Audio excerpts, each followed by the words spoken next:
Bonjour à tous, bonsoir. Je suis super excitée d'être là avec vous pour ce premier rendez-vous, de poser vos questions. J'espère que vous êtes tous en sécurité et que vous allez bien. On va commencer avec la première question de Valérie. Donc, c'est comment puis-je évacuer cette pression de devoir faire des choses? Parce que j'entends que c'est le moment de créer, de profiter de cet instant difficile pour changer ce que l'on veut dans sa vie. Ça me met la pression de devoir faire parce que sinon je vais rater cette opportunité pour changer. Créer et me retrouver à ne pas savoir quoi faire comme avant. Donc déjà, merci à toi Valérie pour cette question et pour ta vulnérabilité. Là, je vais répondre le plus largement possible pour que ça puisse te profiter et aussi profiter aux autres personnes qui suivent le live. Là, le premier point, ça va être de ne pas se comparer. Parce que comparaison, ça est égal à poison, c'est égal à pression. Donc c'est vraiment, en fait, le confinement, c'est le moment de démarrer quelque chose. Mais c'est toi qui vas décider, en fait, ce que c'est. D'accord? C'est le moment aussi d'être dans l'action, parce que plus tu vas être dans l'action, moins tu seras dans le mental et donc moins dans les pensées. Surtout que si tu passes du temps sur les réseaux sociaux, tu peux être dans les pensées anxiogènes. Donc vraiment, je te conseille de limiter ton temps sur les réseaux sociaux pour avoir le moins de pensées négatives et anxiogènes. Et c'est ton confinement. Donc c'est toi qui décides ce que tu as envie d'améliorer dans ta vie. Ça peut être de faire le tri, ça peut être de commencer ou alors de reprendre une formation que tu avais arrêtée. Ça peut être de te remettre au sport, de prendre soin de toi. Donc, c'est vraiment qu'ils voient ce que tu as envie de créer pendant ton confinement. Donc, c'est toi qui as le choix. C'est toi qui choisis ce qui va créer le plus pour toi. Et pour ça, j'ai préparé quelques petites questions. Donc, c'est qu'est-ce que tu aimerais améliorer dans ta vie? Qu'est-ce que tu sais faire, qu'est-ce que tu pourrais faire qui améliorerait considérablement ta vie, ton bien-être, ta santé? Et si tu ne devais choisir qu'une seule chose, qu'est-ce que ce serait? Et quelle serait la première action à mettre en place? Donc, ça va être vraiment de commencer en fait à lister et de faire le point voilà, sur ce que tu aimerais améliorer dans ta vie, comment y arriver et quelles sont les actions à mettre en place. La deuxième chose, ce serait la mise en place. Ça, ça va être le deuxième axe. Il peut y avoir plusieurs raisons pour le fait que tu aies un petit peu du mal à passer à l'action. Ça peut être juste que c'est plus du tout ton centre d'intérêt. Et donc, si tu avais entamé une formation et que c'est quelque chose qui t'intéresse plus, il n'y a aucune valeur à finir cette formation. C'est vraiment, voilà, ton temps, il est précieux, donc ne va pas finir une formation si c'est plus ton centre d'intérêt, si ça n'a plus aucune valeur pour toi.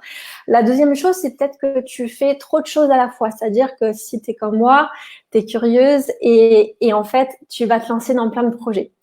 Et souvent, quand on va se lancer dans plein de projets, en fait, on va avoir du mal à finir les projets.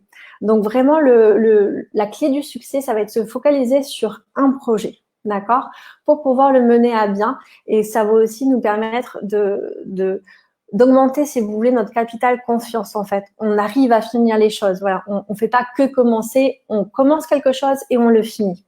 Le troisième truc, ça va être la procrastination. Donc la procrastination, c'est quand tu remets tout le temps les choses au lendemain, tu te dis c'est pas grave, on temporise. Et moi, ce que j'ai réalisé récemment, c'est que souvent je me disais ah c'est pas grave, c'est pas grave. Et en fait ça c'est pas bon parce qu'en fait ton cerveau il enregistre et tous les jours en fait il va recycler encore et encore les mêmes choses. Et donc en fait il va se dire bah c'est pas grave. Bah en fait comme il y a rien qui est grave, il y a vraiment rien qui va vraiment se concrétiser. Donc, c'est à chaque fois que tu vas avoir cette pensée de c'est pas grave, ça va être de le changer et te dire, OK, comment est-ce que je peux faire pour y arriver demain? Voilà. Une des clés aussi, un des secrets, ça va être de planifier tes journées, planifier tes activités. Moi, je te conseille de pas faire plus de 3 choses, d'avoir 3 objectifs pour que vraiment tu puisses les mener à bien. Parce que souvent, en fait, on va faire des listes à rallonge avec plein de choses à faire et tout, des to-do list énormes. Et au final, à la fin de la journée, on va avoir l'impression d'avoir rien foutu, alors qu'on aura peut-être fait 70% du truc. Et c'est vraiment, en fait, d'avoir déjà de la gratitude pour ça et de se mettre des objectifs qui soient réalisables. Donc, se faire des to-do list. Le but, c'est pas non plus d'en mettre 2 et au bout d'1 heure ou 2 heures d'avoir tout fait, mais c'est vraiment d'avoir mis des objectifs. Déjà, qu'est-ce qui va être le plus important à faire pour vous aujourd'hui dans cette journée? Donc, ça peut être un peu de pro, un peu de perso, et vraiment de commencer aussi à vous mettre une durée pour faire ces choses-là. Parce que moi, ce que j'ai remarqué, c'est que plus je vais mettre une durée qui est longue, et plus la tâche va avoir tendance en fait à vraiment s'étaler. C'est-à-dire je vais vraiment utiliser tout ce créneau horaire que j'ai utilisé. Alors c'est vrai que c'est difficile au début quand on commence à travailler à la maison ou en télétravail ou même quand on est salarié à estimer la durée qu'on a besoin pour mener à bien une tâche. Mais ça va être voilà de vraiment être bienveillant envers vous-même et de commencer à voir ok combien de temps il me faut et je vais essayer de pas dépasser. Et si je dépasse, ok, pourquoi j'ai dépassé, qu'est-ce que j'ai mal évalué, etc. Ensuite, je vais vous conseiller de faire des pauses toutes les 25 minutes et de faire des pauses de 5 minutes. Pourquoi? Parce qu'en fait, le cerveau, au bout de 25 minutes, il est plus concentré. Donc, si le cerveau il est plus concentré, c'est là où il y a le risque de perdition, c'est là le risque d'aller sur Facebook, les réseaux sociaux, etc. Et du coup, on est plus concentré sur notre tâche. Donc, le fait de faire des pauses à chaque fois de 5 minutes, toutes les 25 minutes, on va rester hyper concentré en fait sur ce qu'on doit faire. Et surtout, n'ayez pas peur, voilà, si vous êtes en plein milieu d'un projet, d'un article ou quoi que ce soit, prenez 5 minutes. Quand vous reviendrez, vous serez toujours aussi dans cette inspiration, vous aurez toujours l'énergie. Surtout, en fait, le fait de prendre 5 minutes, il faut bouger. C'est-à-dire bouger votre corps, ça va oxygéner votre corps et votre cerveau. Et du coup, en fait, vous serez beaucoup plus vif aussi. Voilà. La dernière chose, parce que si vous êtes comme moi, vous avez peut-être besoin d'un partenaire de responsabilisation. Alors, qu'est-ce que c'est ça? C'est en fait par exemple, quand on va faire une activité sportive, souvent, en fait, on va avoir d'une deuxième personne. Cette personne, en fait, ça va être la personne, notre partenaire, en fait, on va se sentir redevable et responsable. Ah, si je vais pas au sport, elle va pas pouvoir y aller non plus. Et donc, en fait, le fait d'avoir un partenaire de responsabilisation, ça va nous donner une obligation externe de devoir faire les choses.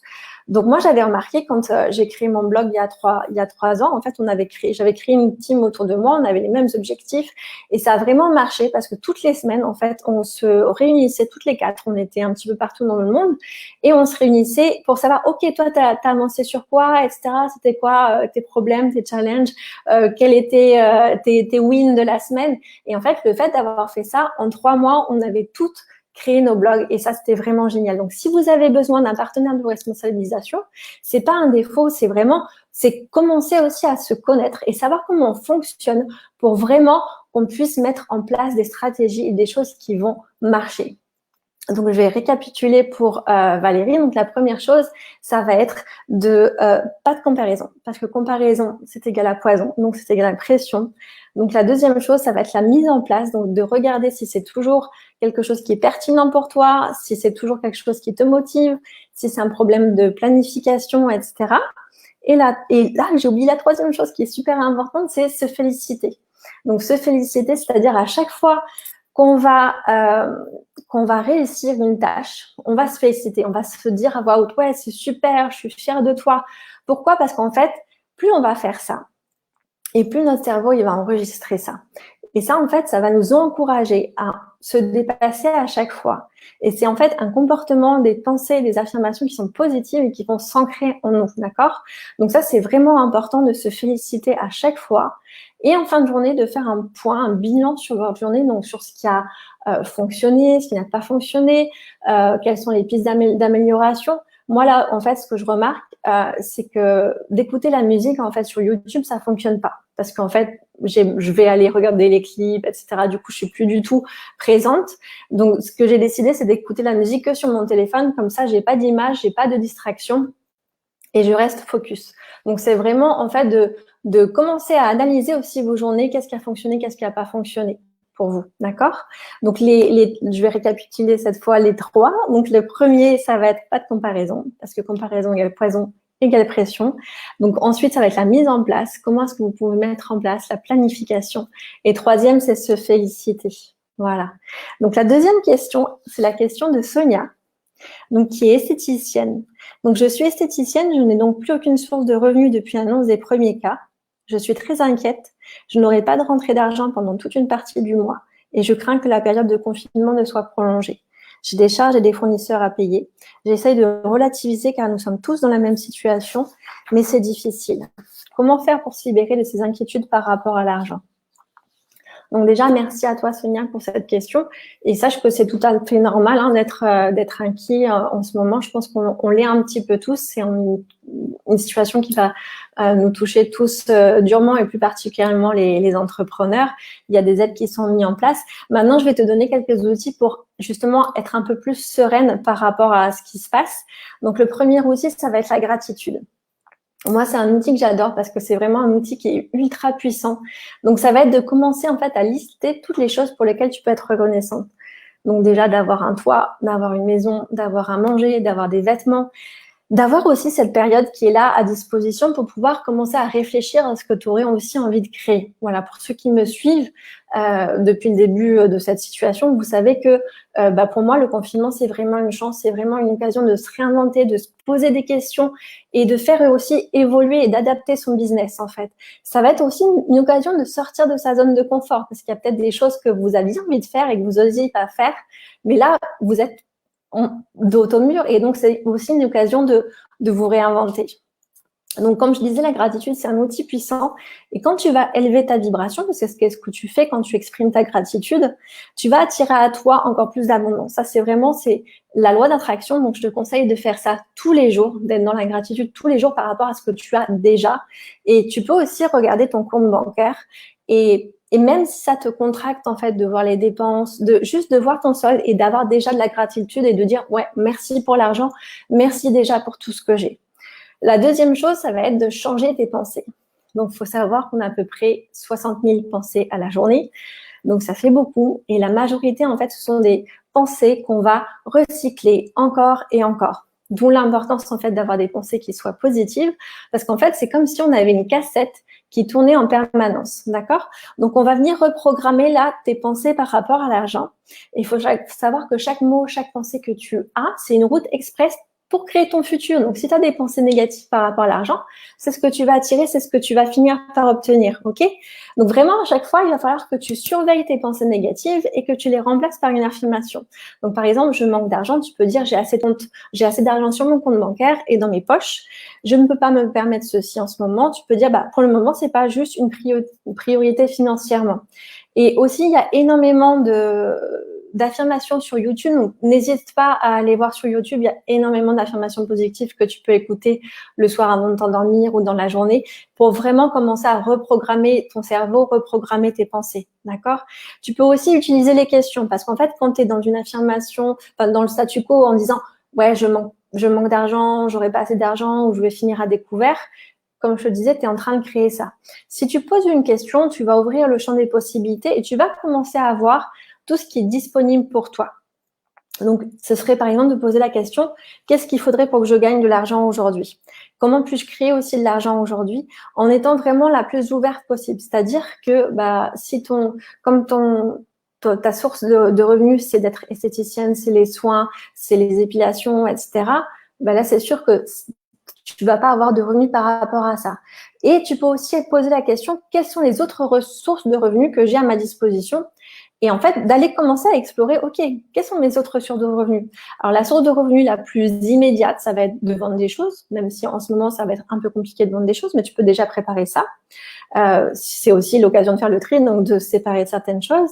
Et ça peut être aussi l'occasion de dire, OK, quels sont mes talents, les dons, les capacités, le savoir et l'expertise que j'ai et qui a de la valeur pour quelqu'un d'autre. Il faut savoir qu'on est vraiment dans une période, moi, je trouve, qui est extraordinaire parce que on est l'expert de quelqu'un. C'est-à-dire que si vous êtes passionné par quelque chose, ça peut être aussi, si vous faites un hobby, ça peut être de l'illustration, ça peut être de la peinture, etc.